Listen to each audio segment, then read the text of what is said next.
You're listening to the Relationship-Centered Learning Podcast, a podcast to inspire and empower you to be a difference maker in an aimless educational system.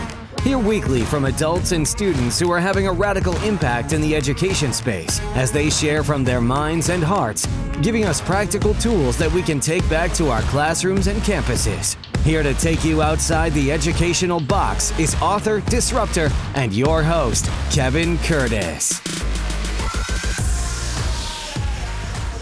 My guest today is 7th grader Mia Ortiz from the Dallas-Fort Worth area. 2 years ago, we were blown away when Mia had the ability to stand in front of 1,000 educators in an impromptu situation at our conference to speak about the power of relationships and connections from the student voice. We were so impressed with her last year, we brought her back to our conference. And in this time, we put her in breakout sessions where she could share and model the power of the student voice for those participants who attended the conference. When I started thinking about putting students on the episodes for the podcast, I immediately thought Mia needs to be right there at the forefront. She is well beyond her age and wisdom at 12 years old going into the 7th grade. But Denise and I, Denise is my co-founder for NEDRP, are going to have a powerful conversation and learn from the students what they need to feel valued, seen, and heard. Let's get this episode started.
All right.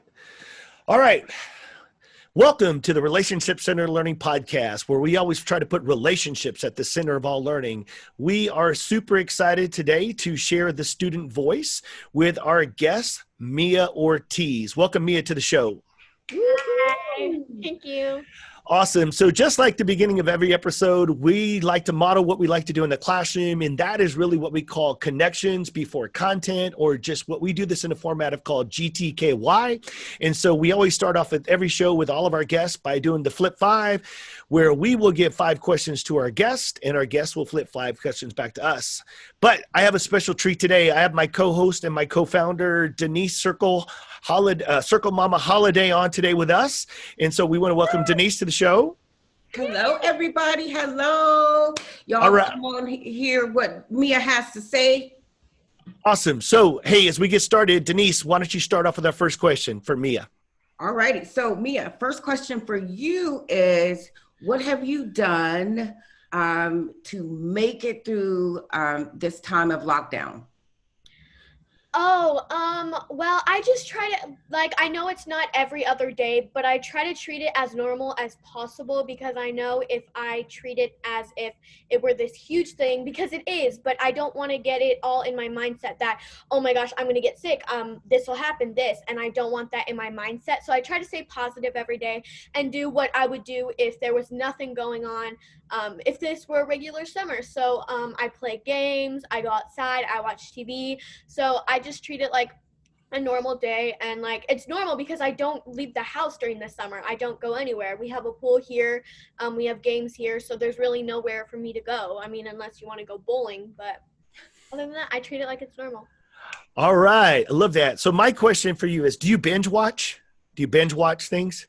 Yes. Okay, so I want to know, what's the last thing or what's the best thing you've binge watched during this entire time? Recently I've been watching The Flash and The Arrow, and so it's just kind of like these action movies based on the DC comics, and I really like it because I like action, but I also like where they have their own personal life, you know? Awesome. All right, Denise. Alrighty, Mia, what is your ultimate birthday cake? And I know you have a birthday coming up.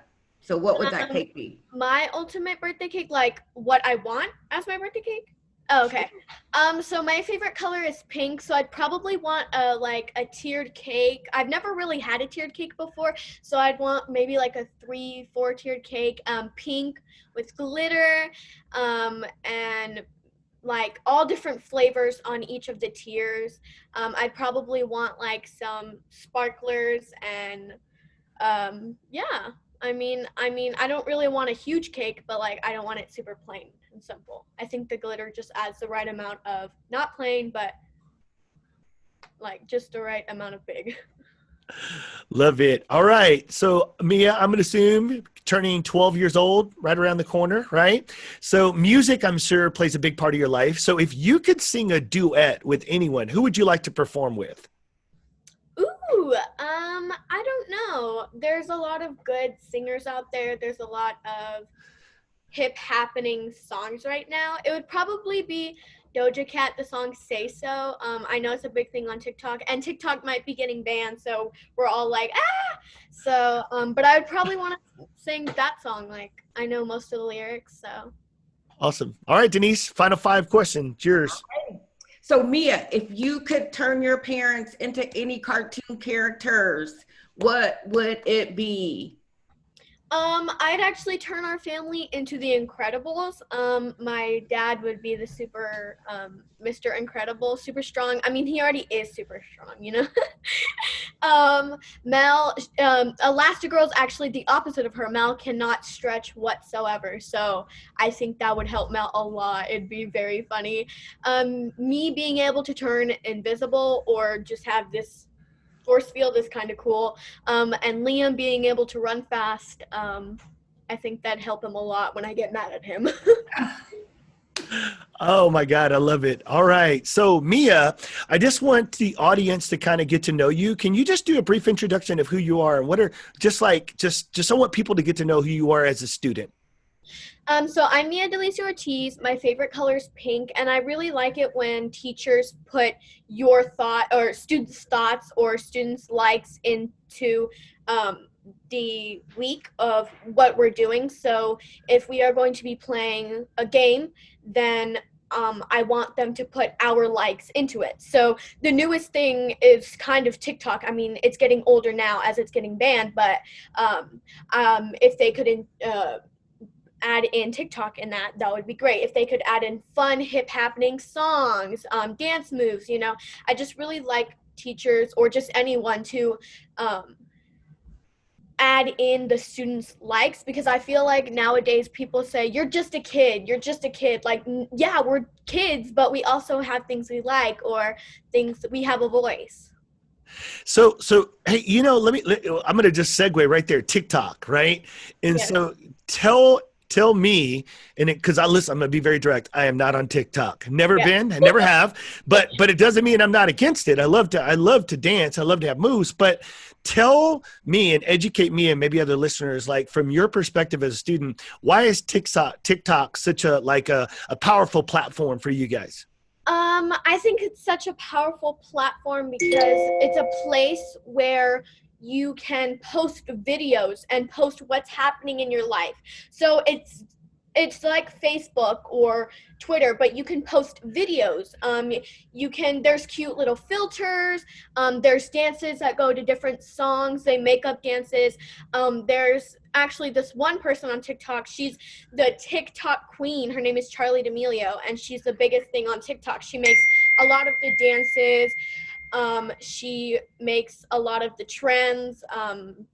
So I just think it's a good way to influence people and to let people into your life, because some people are just closed off, and I think that's a way to let positivity in your life. Yes, there are negative comments, and yes, we're gonna get hate sometimes, but I think that's a good way to learn that everyone's gonna get hate. Everyone is gonna have somebody in their life that does not like them or doesn't like what they do or what they post.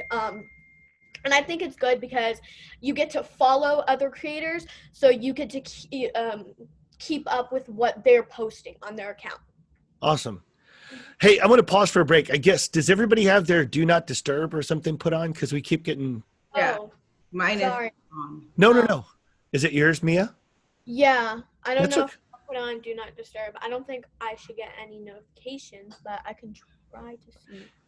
Are you on a Mac? Yeah, Yeah, up in that top right-hand corner. Do you know how to put it on do not disturb? no. Okay. You see the lines in the far right-hand corner? The top right-hand corner? Click on those, and then underneath there should be a little slide bar that comes up that says do not disturb. And you just click on that. When I get the lines, it shows. Notifications today. Oh, notifications.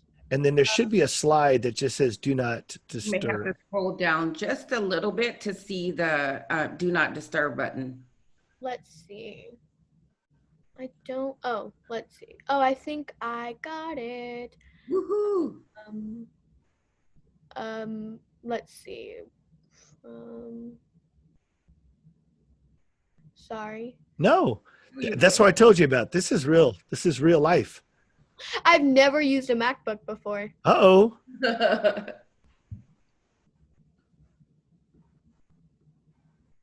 Okay, I think that should do it.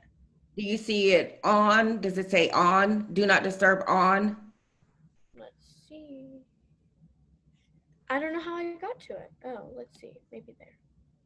It just showed up. Oh, there. Do not disturb. Okay, there. Got it. Got it clicked. There you go. All right.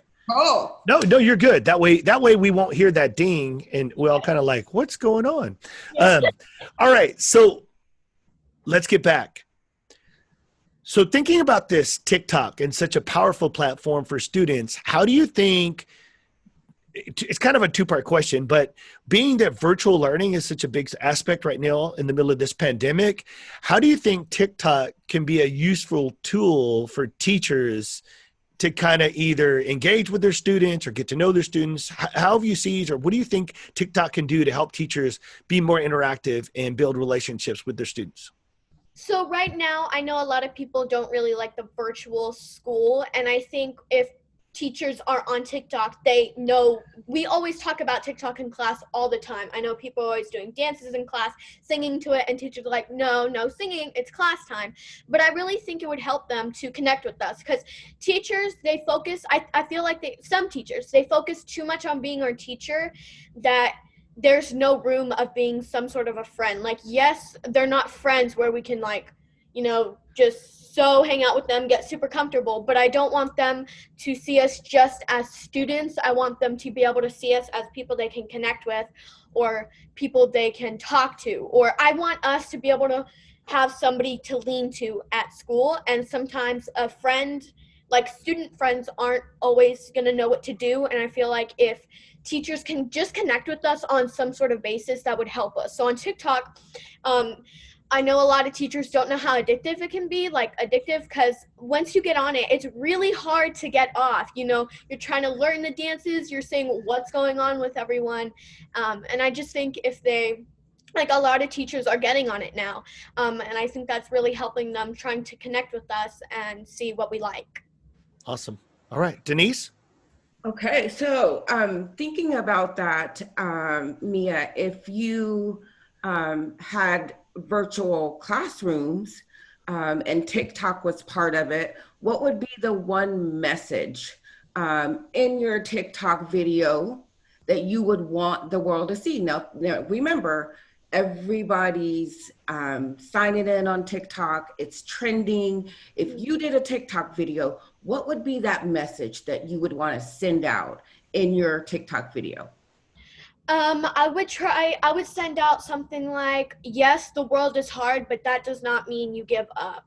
Just because you come up, there's challenges that you face, that doesn't mean you automatically stop. That doesn't mean you start complaining about, well, I had this the other day and it was bad and I didn't like it. Like, yes, we all go through these challenges. So complaining isn't going to help that. And I think if I had to send a message, it would be, work. It's a thing. You have to go through challenges. So don't give up. Don't just encourage yourself, just keep climbing, You're going to get to a point one day where you're proud of yourself and people see you who you think you are.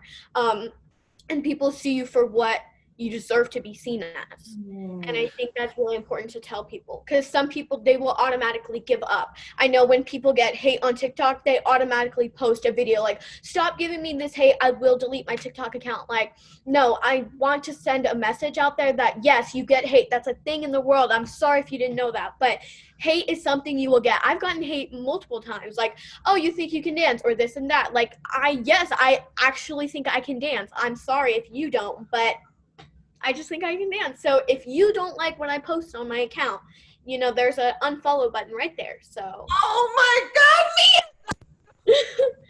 Girl, I love it. I love you so much, Mia. You just got me all out of character. All right, this is about to get real in this podcast, baby. Oh my goodness. You mentioned some of the negative experiences that you yourself have experienced in TikTok and in the real world. I think, and I'm gonna go personal here, Mia. You're getting ready to be 12 years old. What grade are you going into this year? 7th. 7th grade. Okay.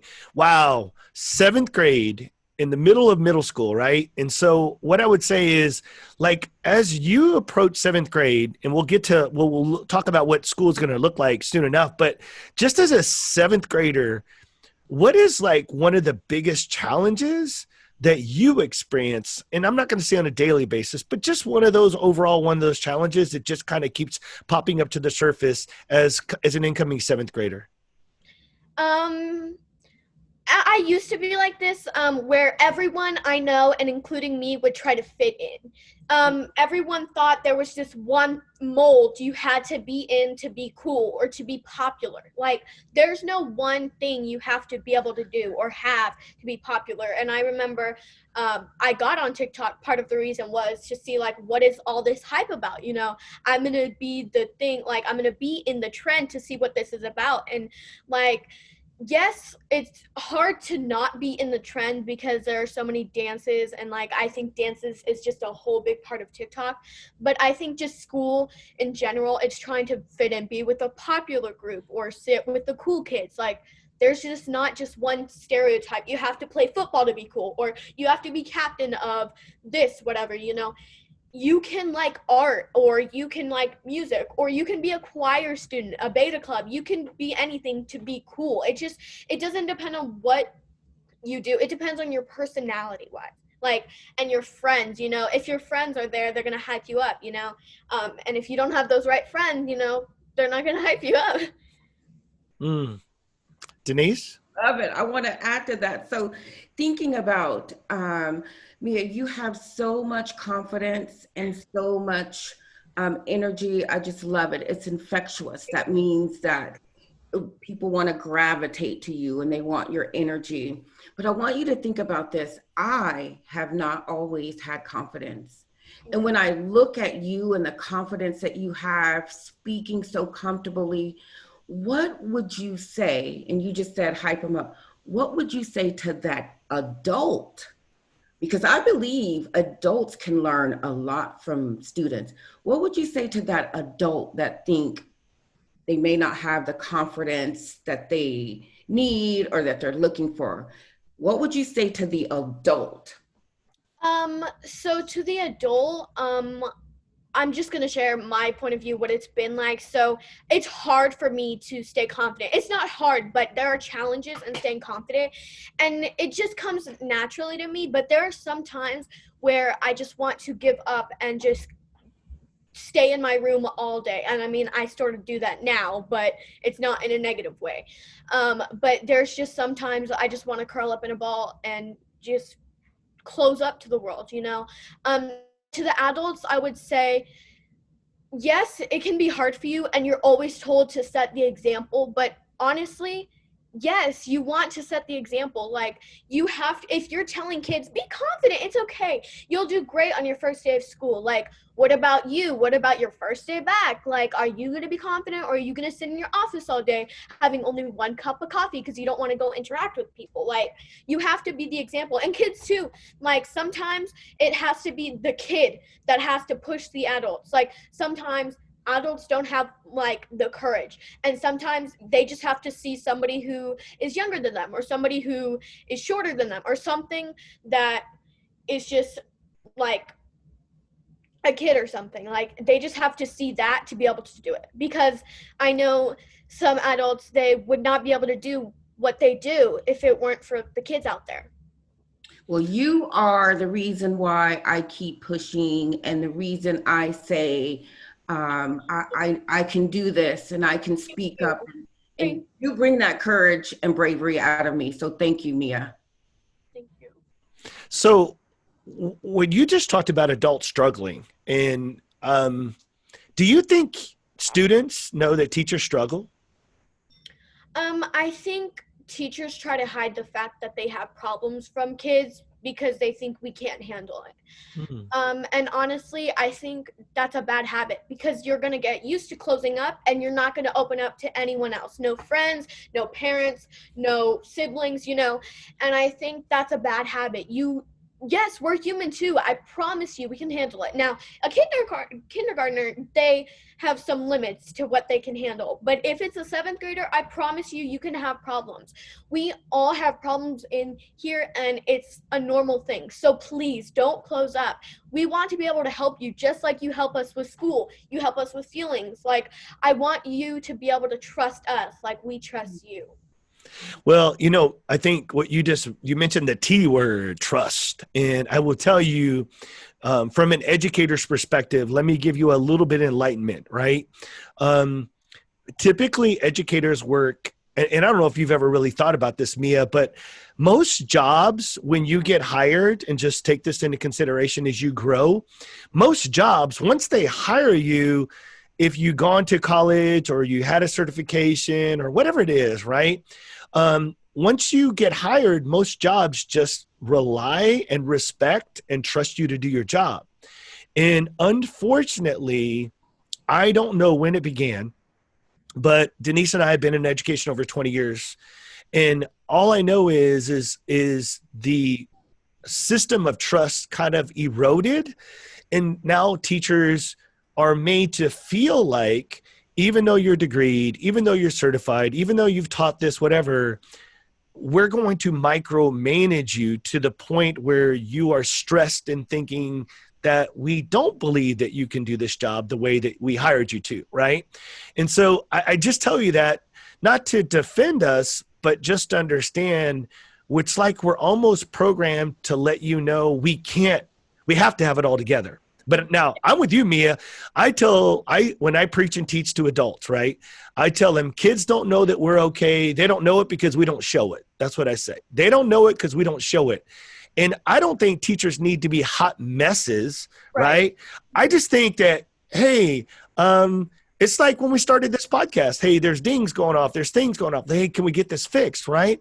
Like, I think if a lesson's not going well, or if something's not expected to go right, I think sometimes there's an expectation that we're supposed to have it all together at every minute of the day, because we're the controlling, I'm going to use that word, controlling adult in the classroom. So when I paint that canvas for you, what are your thoughts?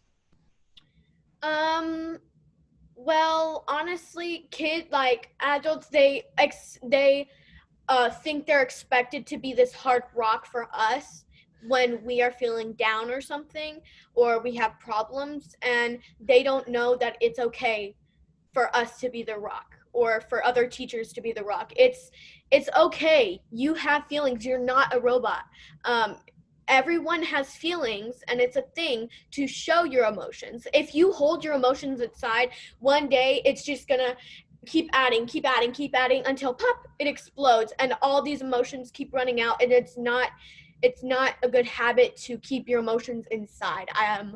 I don't believe that it's okay to just, you know, you have no emotions. Like, yes, teachers have to be there for us, or yes, teachers can be this super happy, positive person. And yes, like, people think where teachers are expected to not share their personal life or not share this or that. It's like, yes, it's okay. You don't have to share everything with us. Again, we're not best friends, but let us in on a little of the details so we know you are not have any problems, or to know that you're okay. Because if you're not okay, that could affect your teaching, that could affect us, and just one person can affect everyone else. And we need to make sure we work as a community and make sure that we help everyone, you know?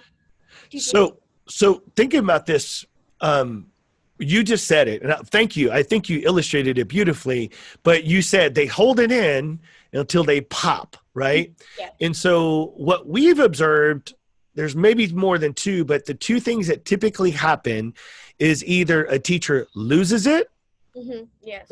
or they quit, right? And I don't want you to mention any names, right? But I want you to think about this. Have you ever experienced a teacher lose it or quit?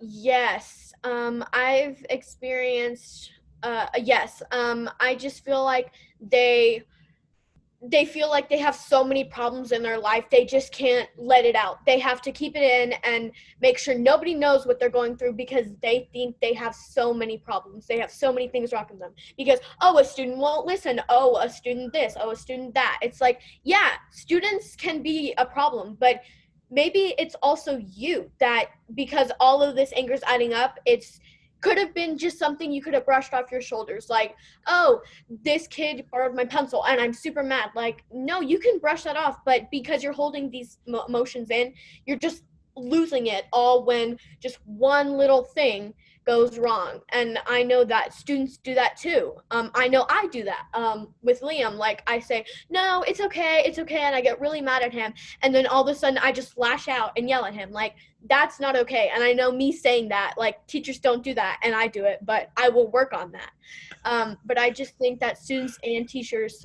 should work on letting it out when it comes, because it will come out and you could have some serious problems whenever it all pops, you know? Oh my gosh, I love it. You know what you hit on, Mia? Man, you hit on accountability. You said, I know I do it, and own it. So I want to talk a little bit about accountability. Do you think it is important that you yourself and your teachers or those in your classroom hold themselves accountable? What does accountability mean to you?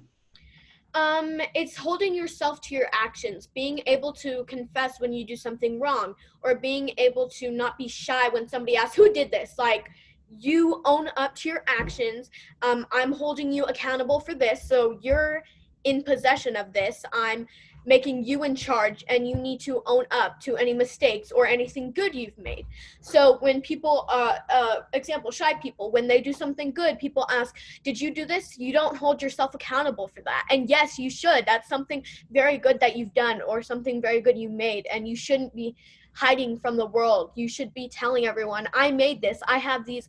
Like, yes, I know it could be your worst nightmare, but I promise you, the more you let out, the easier it will get. And just like if you do something wrong, I think that it's okay, because it will go on and on. So if something happens and nobody owns up to it, this could be an ongoing investigation. And I really think if it's this tiny, it shouldn't be going on for 5 months, you know. You should own up to what you do. You should be not you shouldn't be like embarrassed of your actions. You as a human should be able to say, I've done this, I know. And I know when you get in trouble, it's not easy to own up to your actions, but it's the right thing to do. So, you know, It's a great question, Denise, but I'm going to throw something at you. I'm going to throw a curveball, Mia, at you. And here's what I'm going to throw at you. Your perspective is such a unique perspective. I think most listeners, and including Denise and myself, have always said, God, if we could have a bunch of Mias in our classroom, life would be amazing, right? So the hard part, Mia, is we don't all have Mias, right? So a lot of teachers struggle when you just talked about accountability, owning it, right? And a lot of teachers will say, you know, what do you do, Mr. Curtis or Miss Holiday, when I have a student who I constantly have to hold accountable for their actions or their choices or their words, but all of the student does is deny, right? It wasn't me. You know, I didn't do it. And yet the teacher knows, yes, it was, right? So I don't know if I want to ask you to talk from the student's perspective, but I just want you to realize that there are some adults and students out there that struggle with accountability for a variety of different reasons. But I think that we have some teachers and educators listening to say, hey, that's great if I have all Mias in my class. So when a teacher asks me, what do you do when the constant kid just deny? I didn't do it. Have you ever experienced those situations in class with other students or teachers? I mean, what would be some advice from your perspective on how we could not solve the problem, but kind of work through it? My advice would be, they're not telling you they did it because they don't think they can trust you. I've been talking a lot about trust, where teachers lean on them, you lean on them. Like, I think the reason why they don't accept what they've done is because they're like scared of you, or they don't trust you. You'll tell, or you'll get them in trouble. Like, you need to be able to say, it's okay that you did this. Just make sure, please, next time you don't do it. You need to make sure that this isn't a habit, because if they don't tell anyone, it could be bad. So you need to make sure they can trust you. I've experienced that in class a lot of the times. And I think because the teachers are just always hard on the students, and just, again, think of them too much as students and not as like friends, sort of. But if I like were to not hold myself accountable with something, I know I used to, when I was younger, it was like if I stole money from my dad, it was because I needed it or he wouldn't let me. But I would say, well, I just felt like yes, I can trust my dad, like he's my father, but I can't trust that he won't get me in trouble, because a lot of adults think if you discipline me, I will become the perfect child. I will become the perfect this. Like, yes, disciplinary is part of the reason why kids are very good.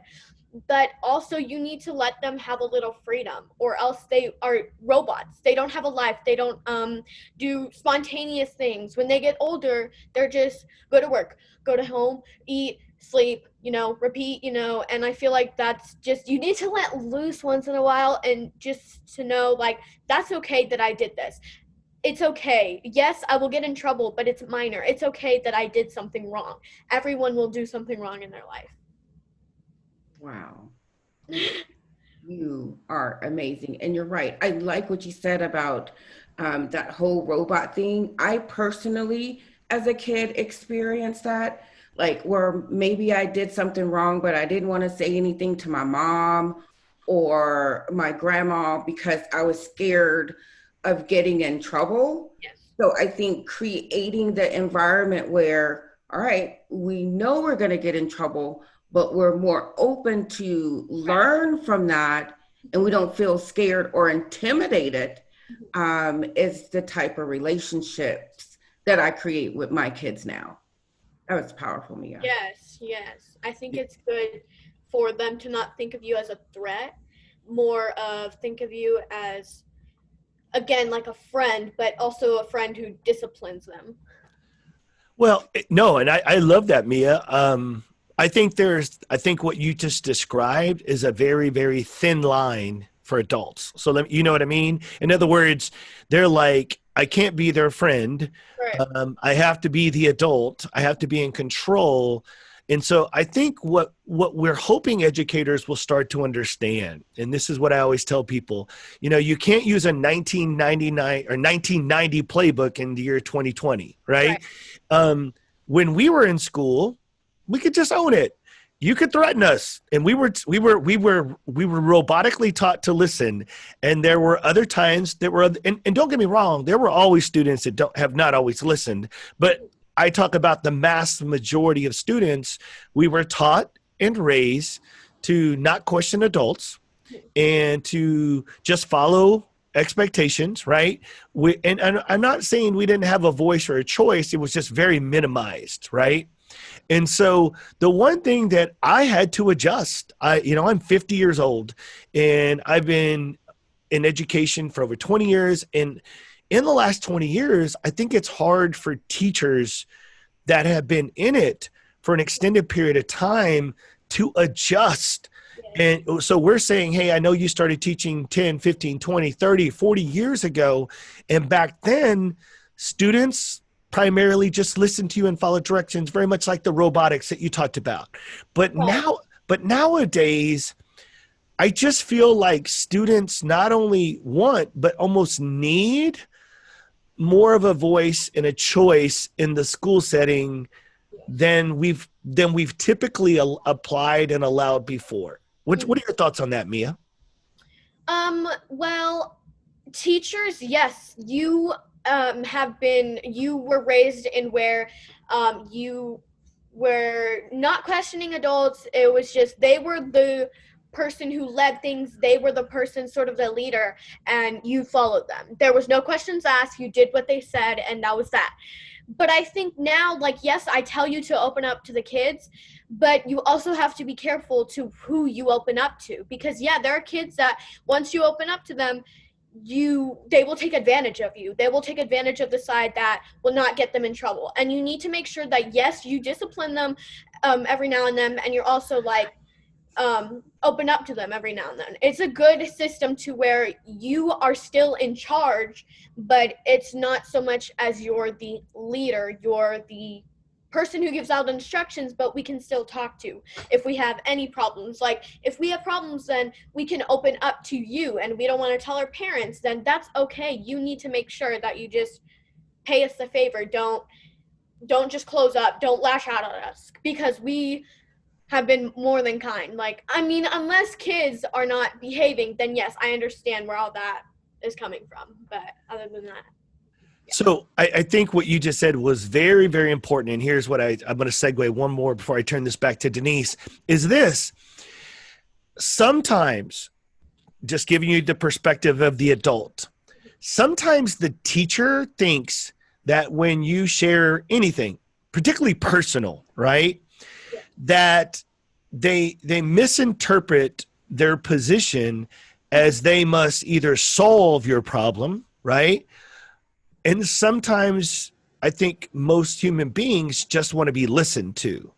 And so I think it makes adults scared, apprehensive, nervous, and they're a little afraid that where is the thin line that we can share something personally but not go too deep, too fast. Or I don't think most kids know that teachers are what I call mandatory reporters.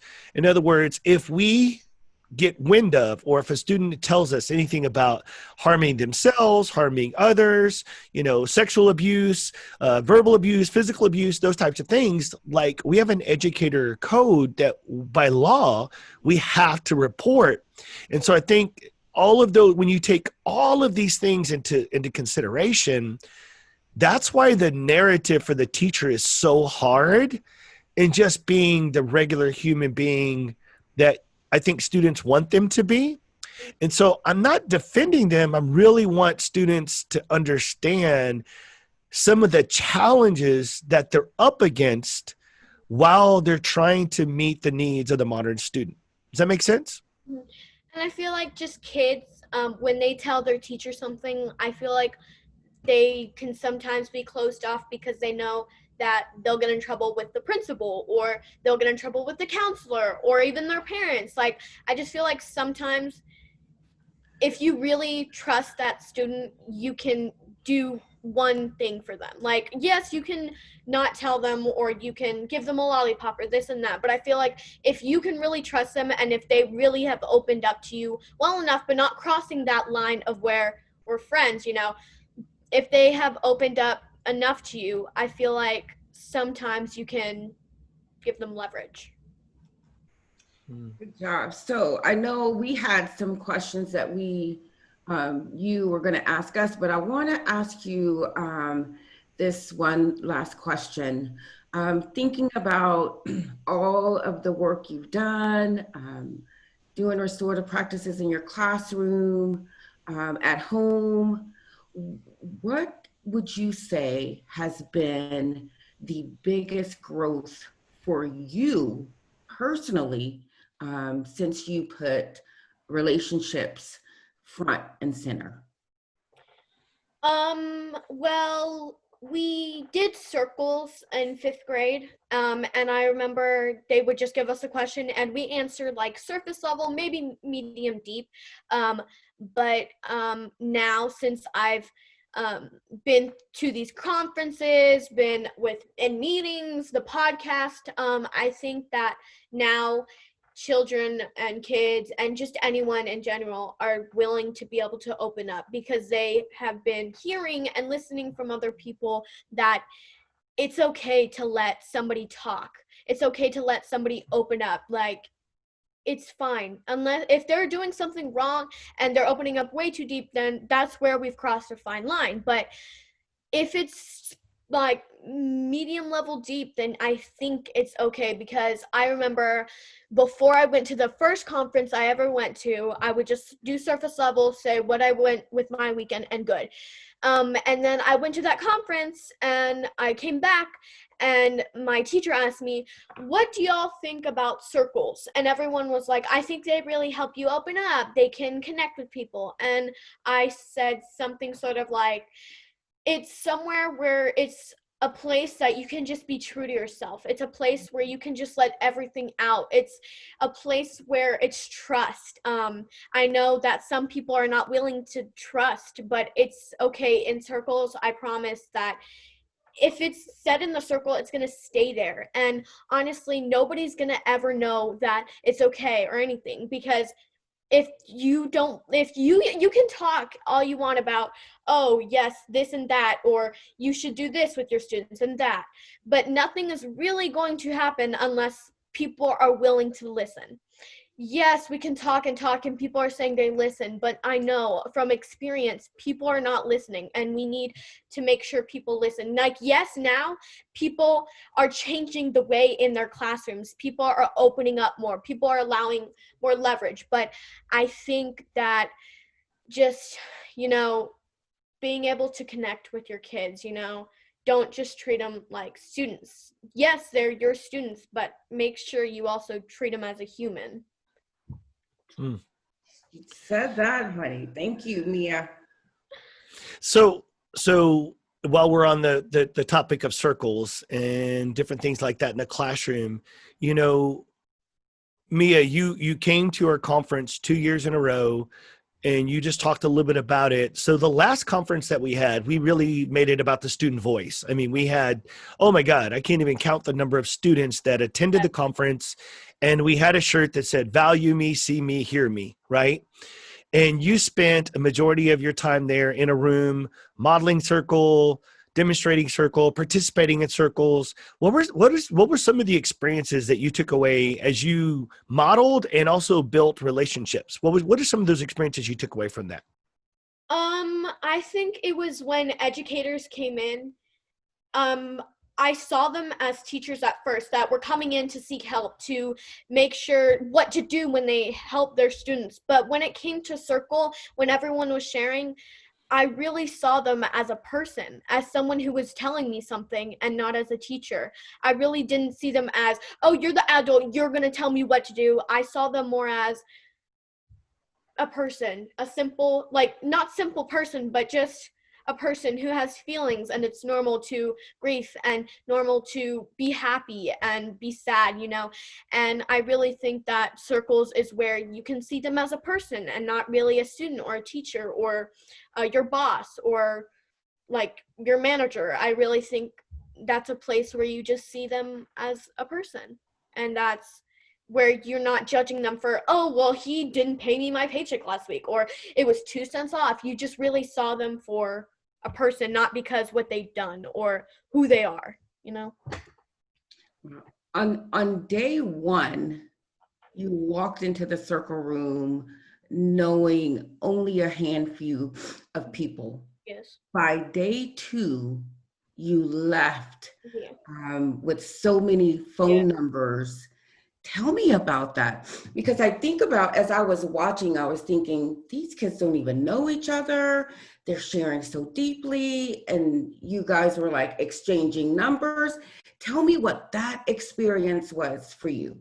I think it boosted my confidence when I left, because back 2 years ago, I didn't have as much confidence as I have now. And I really think when I went in there, I was scared. I was really scared. Like, what if they don't like me? Like, they were teenage students. What if I don't get along with them? What if this and that? Like, I was thinking all of the negatives instead of thinking, what if we become friends? What if I create a long friendship with somebody? And I think it's kind of cool to be friends with someone who's older than you or younger with you, you know, being friends with teenage students. Like, I know I have a couple friends who are in ninth grade, or somebody who's graduating, you know, and I think it's really nice. When I left the conference, I remember feeling like $1,000,000. I remember feeling like the best. I remember having the best amount of confidence. I remember feeling like I could talk to anyone and open up to, like, not open up to anyone because they can really hurt you if you share them everything. But I felt like if I could trust them enough, I can tell them everything. That I'm just not a closed up wall anymore. And I think that's better, because before, when new people came to the school, I would meet them through my friends when they met them. And now when I go up and I'm like, I'm not waiting for you. I'm just going to go, you know, come whenever you're ready. Like, and I truly tell them, if I'm going to spend the year with them, I tell them who I am, and I tell them I'm a little weird. I can be mature at times. I can be cool at times, but there's some times where I just have to lay down and just like become a whole different person. Like, I feel like sometimes there's two people in me, but I'm one person. Two personalities, but one person. Like, there's a mature side of me, and then the kid unmature side of me. And I know it's important to let myself let loose, because a lot of teachers said, let them be kids, they're just kids, this and that. It's like, I'm being a kid by doing this. I'm sharing my student point of view. I'm sharing what should be done in the classroom. So instead of telling me let them be kids, tell me that you're proud of me, or tell me that that was a good job, or tell me what I need to fix, or this and that. Like, when I go into those conferences, I don't want them to see me as a 12-year-old or 11-year-old. I want them to see me as a person who's come to do and do circles, you know. I don't want them to see me as just a kid. I want them to see me as someone who has a voice and is willing to do circles with them. So, you know, Mia, the first year you were at the conference, and we're talking about putting students on stage, right, in front of all those people. Oh, it was scary. I know. We have 1,000 people at a conference. We're like, let's throw the students up there. Yeah. The first year. Yeah. It was totally unplanned. But what I was most impressed about is, even though we had an amazing keynote speaker, we had all of these adult things going on. What I remember most is when Denise and I are like, yeah, let's do this, right? And we get the three of you up on stage. Out of 1,000 people sitting there, it was like all of a sudden everybody paid attention. Yes. All the phones came up, recordings came out. I mean, I don't know about you, but I mean, at that point and at that age, I don't know if you truly felt and recognized how many ears and eyes were open to hear from you. What did that feel like for you?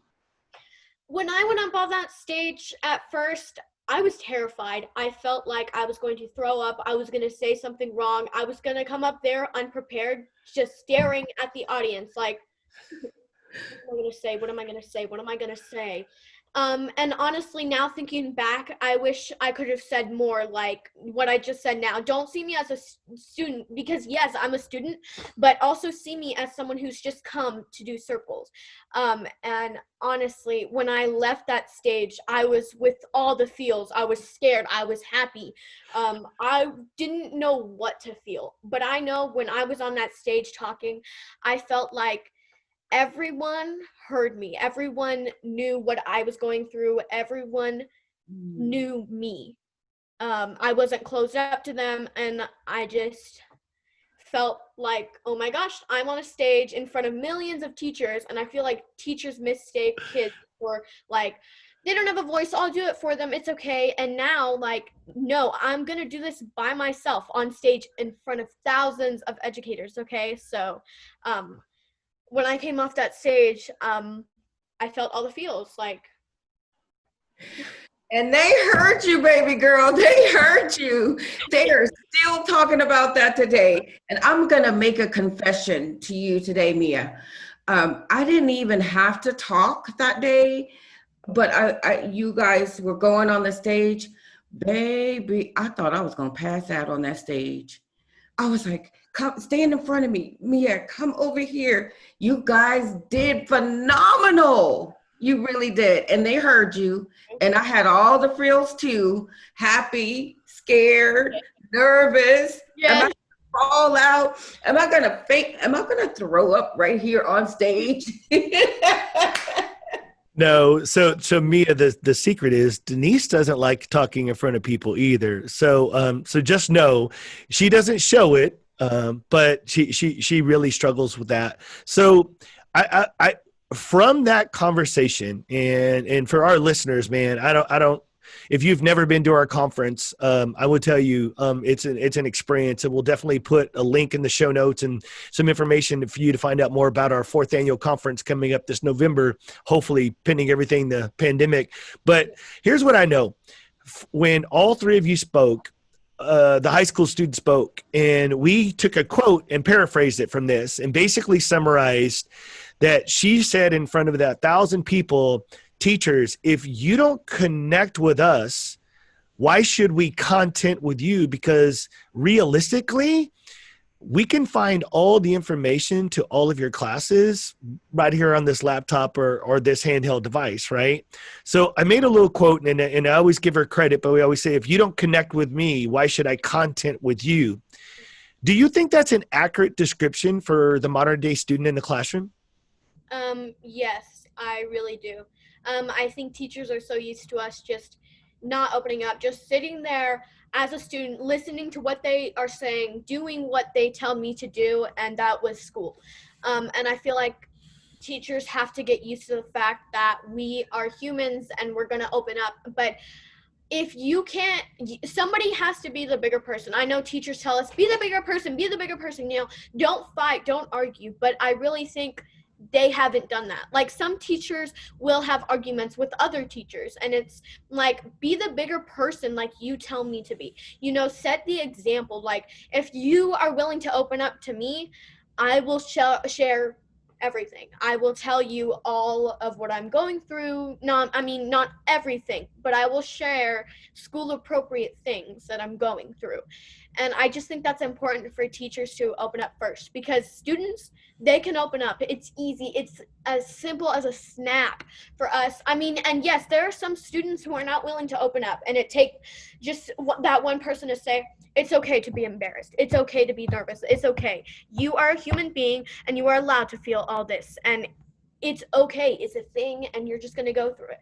And I just think that it takes a teacher to get all the nervousness out and let us connect with them. Because if they don't connect first, I feel like students won't connect either. Well, and you have an advantage, like we talked about. You have the ability to find out so much information in such a quick way. You can solve any math problem online. You can look up anything in history, any science. And that's an advantage where this generation has that we don't, right? And so I just always try to preach and teach and remind teachers, like, I know that you're here to deliver the content. And that is the center focus of what we're here. But notice what we've called this. We're relationship centered.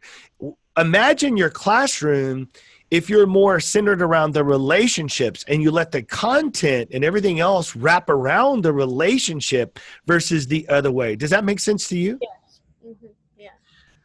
So Denise didn't even realize it, but when you were like, oh my God, she's got 5 questions for us. We forgot to do the flip on the 5, right? So hey, I want to hear your questions. What do you got for us, Mia?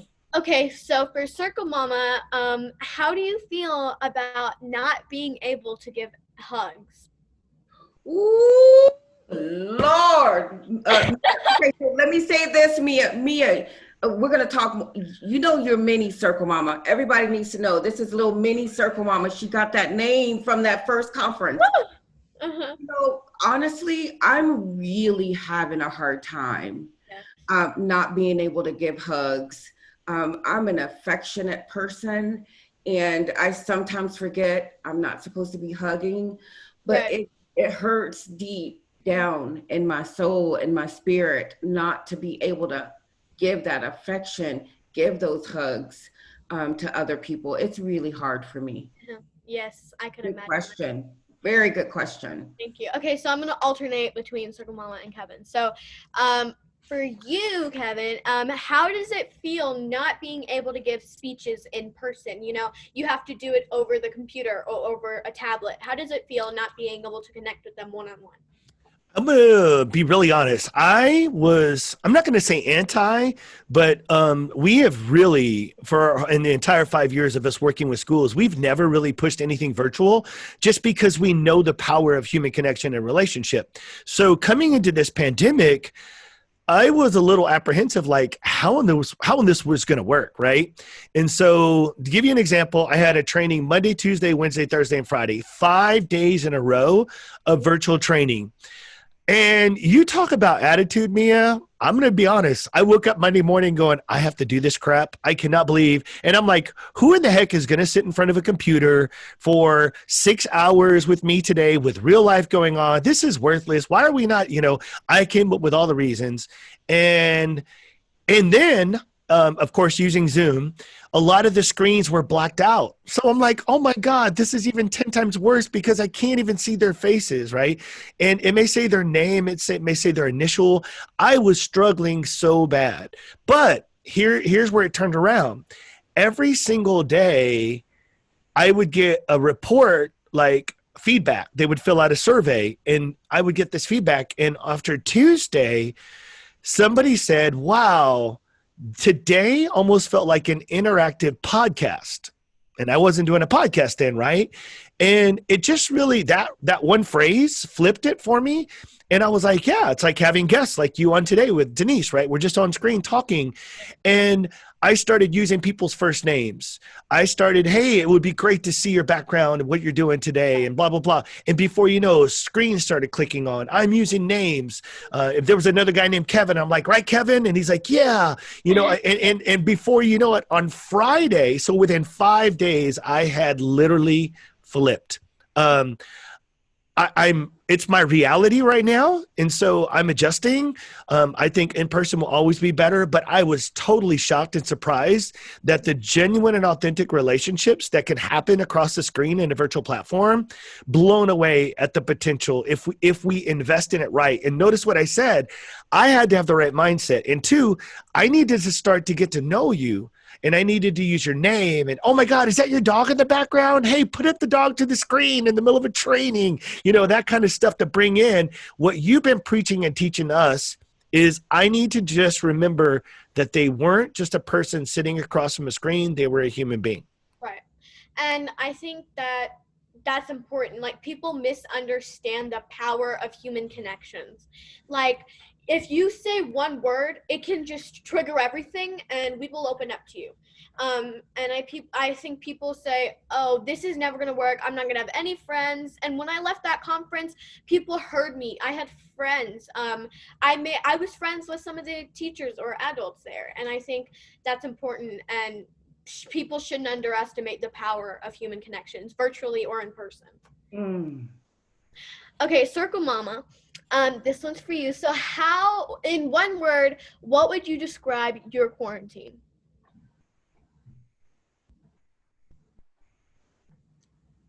Lonely? Yes. How so? Oh, okay. So I can expand because okay. Lonely because I live by myself. So there's, my kids live close, but down the street, but it still is lonely, especially when we were on lockdown. But I'm sitting in here just kind of twiddling my fingers, walking around. I would get up and walk outside and walk around to find something to do, but lonely and eating. I think you should get a dog. My mom and I and my brother, we have a dog, and she's the sweetest little dog ever. Well, I get to take on other people's dogs. So I kept Kevin's dogs once. It wasn't during the quarantine. And then my mom, my little brother, Powder. And then I now have a grandpup, Jojo. And so he comes over sometimes. Yeah, dogs are great. Okay, so Kevin, this one's for you, but Circle Mama, if you have any comments, you can go ahead and comment on it. So do you miss seeing your coworkers or just anyone in general in person? Oh my God, yes. I think when you get in a routine of just 5 years of constantly seeing your family, my family is my work family. So I used to seeing with them, interacting with them, and then all of a sudden everything just halts, right? Much like Denise said, I think we all kind of went through that, like, what's happening? Okay, yeah, I'm eating a lot. Yeah, I'm kind of lonely. Hey, we can't even see each other. So no, I think in what we have been doing is a couple times a month, we've been meeting at a location between us, like in Waco, and we wear masks and we keep distance and do everything into consideration, but we try to get some work done. And we do it for multiple reasons. I think we get work done. It's great to just see each other in person and feel safe. And it just fills that little bit of void that you've been missing with your human interaction. And we're about relationships. And so when you take that kind of relationship away, and the other thing is we Zoom every week. So once a week, even if it's not in person or on live and Zoom, we're always trying to find ways to connect with each other because we realized quickly that we were getting distant. It's a great question. Thank you. Love that question. Yes, I did. I missed my NetRP family, seeing them, hugging them. We have all these inside jokes and giving each other a hard time. I really did miss that and having that. And the hardest thing was when we did have the meetings in person. The hardest thing was not hugging them. But some said, I don't care, give me a hug. I'll take that ticket. I'll take that ticket. Yes. And then I told Kevin, I don't care, but you get over here, white chocolate, and give me a hug. Okay, now this one is for you, Circle Mama. So if you had to see one person for like a whole day and like hug them and go out with them during quarantine, face to face, who would you want to see? Mia. Oh, thank you. No, I miss you, little Miss Mia. You. Like, what a great surprise that. What a great surprise that would be to spend the day with you, catch up with you, talk. Little mini Circle Mama, I would choose you. Thank you. Oh, Mike. Oh my God, that's awesome. Hey, Mia, those were great questions. I think one of the things that we've always been impressed about students that are like you that take a leadership role in this relationship-centered learning is the fact that you realize that sometimes it's just the question. The power of a good question it starts the conversation. Would you agree with that? Yes, I would. I would. It's sometimes like now, we ask all these questions, and I think that opens up and it leads us to more about if you didn't tell me anything about you earlier, then we can open up now and you can tell me this and that and what you like and what you dislike, And I think it's just all about either a word or a phrase or a question that will just get somebody to like click, okay, I'm going to share with you. Love that. So, Mia, we're sitting here coming back to school, right? So from your perspective, I'm just going to ask you, what do you think the challenge is? What are the challenges that you as a student, are you worried? Are you excited? Are you nervous? Are you ready? Like what are the challenges that you think are ahead of you as a student? And then I think in classrooms in general. I'm excited. I'm not nervous about if I won't fit in because I know as me as a person, I can fit in as if I want. Like I don't have to change myself to be this perfect stereotype. And I'm just excited. I'm not worried about anyone not liking me. I'm not worried about I'm worried. Yes, I'm nervous about the classes. What if I miss one? What if I get the wrong lunch? Or, just like a class is too hard because I'm doing all pre-AP. But I'm just mostly excited to come back and see my friends because it's been longer than a whole summer break. It's been even with the spring break, I didn't even give a proper goodbye to anyone. Before we left, we did a play at our school. It's a 6th grade play, and we did Alice in Wonderland, and most of the school was in it, but not everyone. So I didn't really get to say goodbye to everyone. I only got to say goodbye to some people, and we were supposed to do 2 shows, one during the day and one during at night for the parents, but we obviously couldn't. But it just hurts me not being able to say goodbye to them properly when we're all splitting up. Some are going to West and some are going to Westwood. But I'm excited to see my friends again. But some people going to Westwood are doing virtual because we have a choice, virtual or normal school. And I'm just sad, yes, excited, and nervous. I don't know. I'm sad I won't see people. I'm excited to see all my friends again and nervous about my classes. So what's something during the quarantine that you found yourself doing that you probably wouldn't have done if it wasn't for the quarantine? I really didn't go anywhere. I know everyone would say that, but I used to go a lot of places. I would go bowling, I would go shopping, I would do this, I would do that, breakfast, dinner, and I feel like now I don't do that, and I can't obviously, but I just don't do that as much. Also, I really don't go outside as much anymore. If I do, it's either for a short amount of time, but me and my friends, we still hang out, obviously social distancing, but we still hang out because honestly quarantine, it sucks, and I know I shouldn't see people, but I can't. I usually meet up with them once a week. It's the neighborhood, friends, who are 8th grade, 7th graders. And so we just all hang out and it's really cool. And I like it because we've created this friendship where we just can just tell them, they're guys. A lot of them are guys. There's 2, 3 girls, but I mainly hang out with the guys there. And I still feel like I can tell them anything of my personal problems. And one of the guys, we met a couple months ago, but I still can trust him. And then the other guy we met when I was in 1st grade. We also have been living in the same street since 1st grade. I was in 1st grade. So it's just a lifelong friendship, and I really like that. Oh my gosh, that's great, Mia. Okay, so I know we did our 5 questions, but here's the one I want to ask you. What did you learn about yourself during this whole quarantine? What did you learn about yourself? That I don't really have patience. I'm not patient. I cannot wait to see my friends. I cannot wait to go shopping because sometimes I will still go out every now and then. And it's just that I'm impatient. I didn't used to feel like that, but now, because I would go to school, come back, eat, sleep, and then I would be with my friends at school and over the weekend. But now I've realized that I'm super impatient. Like, even tomorrow, it's my birthday, and I still cannot wait all day.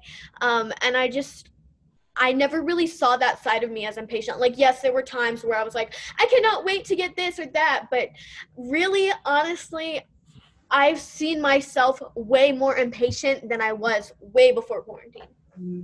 Wow. And I'll share with you what I learned was that my energy comes from human connections, other people, being around other people. What about you, Kevin? Oh man, I learned so much about myself. I'm in a constant reflection mode, but I learned that you got to remember, I was probably traveling 150 days a year, right? Constantly on the move. Sedentary lifestyle led to sedentary lifestyle. Like, I started eating. Oh my God. I would eat all the time, whether it was bored, whatever. I'm just home now. I'm not traveling.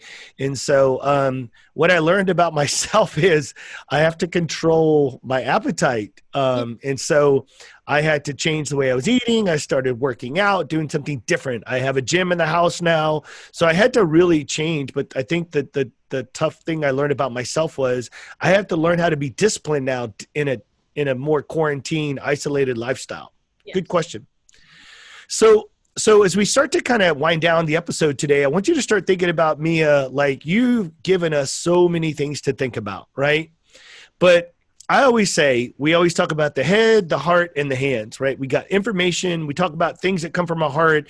And then I think most of our educators that listen in on this podcast really want to take away some tools, right? Like something that they could take back after listening to us today in our conversation, and not just enjoying and laughing and learning about Mia and us, but what's something that when you say, okay, teachers, if I could recommend one thing that you could take back to your classrooms, whether it's going to be virtual or it's going to be in social distancing in a safe classroom, either way, I want you to be thinking about one suggestion, one strategy, one idea that teachers could literally take away from listening in today to say, okay, if Mia told me to do this, what's the one thing that I should take away from today's listening of this podcast? What would you say to them, Mia? I would say just to take away, like, just to connect with your kids. We've been talking about, like, see me more as a human than the person who does work in school or the person you teach in school, I just really want teachers to take away that we are humans. Open up to us. We will open up to you. And don't treat us like robots. Don't treat us as if we had no humans. Don't lash out at us because we get sad or angry, like we disappointed you. And I just want you to take back that we're not robots. We have feelings. Open up to us. We'll open up back. All right. Denise, what do you want our listeners to take away after today's episode? So the one thing I want listeners to take away after today is lean on your students. You don't have to share everything, but students just want to know that you're human and you have stuff. So get to know them, have fun, and get creative in that. I think bringing in those things that students really like to do, like TikTok. How can we use TikTok to teach a lesson? So get creative, listen to students, lean on them, and let them know that you are human. Yes, that was beautiful. Awesome. So I think to segue off that, Denise, I would just recommend teachers and administrators, everyone in education. I know it's a very taxing time, particularly coming back in the middle of this pandemic, but what I would recommend, find a way to do exactly what Mia and Denise said, but you got to do it your way. So let me give you an example. Maybe that's a storyboard, a collage of things that go on in your life so that you can just share this. And see, a storyboard you could create virtually, or you could create physically and actually make one and show it to your classroom, right? You could use TikTok or another platform to share maybe a couple quick videos of just you being silly or being funny or even being serious or doing something that you do in your daily life, playing with your dogs or something that shows them that, hey, this is what I look like outside the school setting, right? So I think it's important that we hear the message of what Denise and Mia are saying. Lean in, connect with the kids, right? Remember that they're human, but you have to find a way that you can do this that's comfortable for you. I don't expect teachers. Some teachers are more vulnerable and willing to share more things than others, and that is completely okay. We're not sitting here preaching and teaching a message that all teachers should just open up about their lives completely. I think there is some comfort level and trust that needs to be built. My encouragement for your tool today is use the platforms that allow you to virtually to connect with your kids to make that virtual connection. And don't ever give up on the fact that human interaction, person to person, storyboards, keynotes, PowerPoints, pictures, a bulletin board, whatever it is in the classroom that just gives your students a glimpse inside of what Mia said today, that you are a teacher, but you're also a human being. Oh, sorry, you go. No, go ahead. What are you saying, Mia? Oh, that it may be hard to do this, especially virtually. I think in my preference, it's easier to connect with kids or just anyone in general when you're one-on-one. So yes, this may be hard, but that doesn't mean you can't do it or you shouldn't do it, because life is hard. Things are hard, and you just have to face that. Like, if you really love your kids and are willing to do anything for them, then please try to connect with them, especially virtually. I feel like we're just lonely and we just have to do this, and virtually it's just way worse than normal school. But just try to make virtual school as comfortable as you can for the students, because I know I still don't like virtual school. Denise and I have always agreed on one thing, and that's why we brought you on today, is we always believe that the student voice is the most loudest voice that should be heard in education, right there up with teachers, right? And as we said at the conference, and we'll say it again today, every human being, aka every student, every teacher, every administrator, every human being wants to feel valued, seen, and heard. I'm hoping that today's episode allowed Mia and Denise and I to feel valued, seen, and heard as we just kind of brought this conversation to the surface. So as we kind of wrap up today, I just want to thank you, Mia, personally. And here's what I want to say.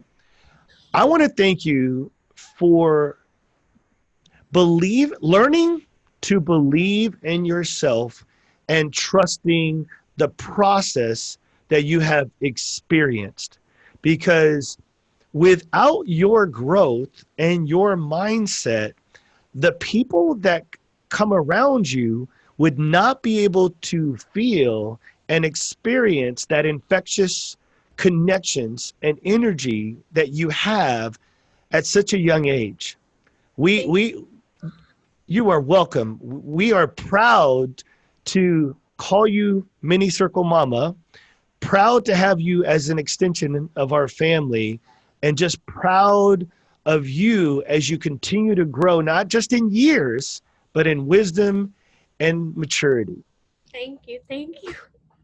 So we always say this. We hope our listeners listening here today, if you were able to take one tool back to one classroom to make a difference for one kid, then we feel like our time today was worth it. We hope that you keep relationships first in your life, and we will connect with you next time.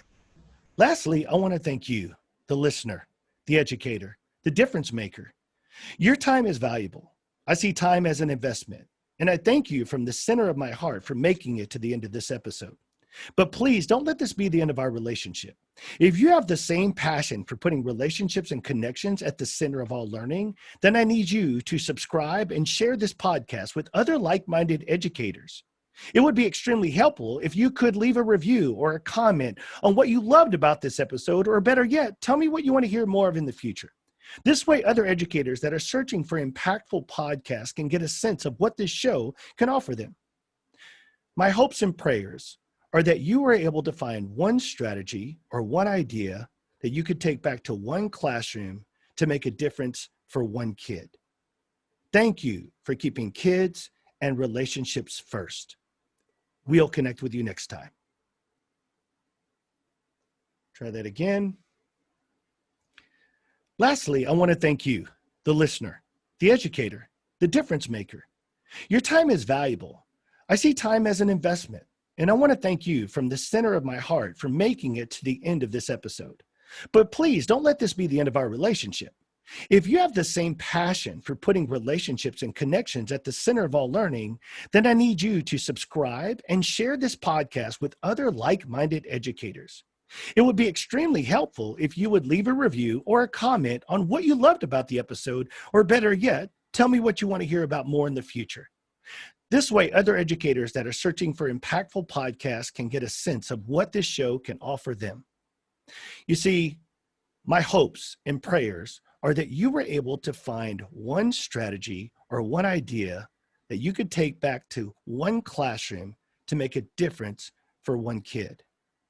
Thanks for keeping relationships first, and we'll connect with you next time.